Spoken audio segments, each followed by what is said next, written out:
با عزتی خوشدامن از کی وابسته است؟ وقتی که خوشدامن نقض است روزتون نقض میکنه. مادر داماد دختر خودشان باید قبول نمیکنه درجه. یگان مراتبه یگان کلینه با یگان کس گنده نمیکنند. با یک کردار و رفتار ناشایست خوشدامن باعث میشود که عائله ویران شود.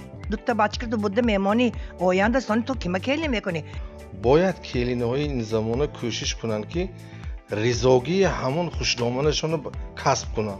گفت با قرار قطعی که مادر جان من عائله خودم دارم دخالت نکنید. باور کنید مرد خودش خوشبخت حس میکند. من دخترم با کله گنده میکنم. برای قبول کردن کلین تیار شدن مادر کار.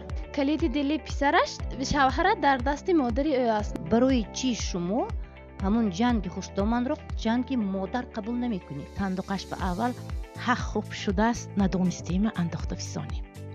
این کرسی جایی آن خوشدامن و کلین یکی به مراسات در حیات زندگانی میکنه. حالا هم باید کرسی خالی؟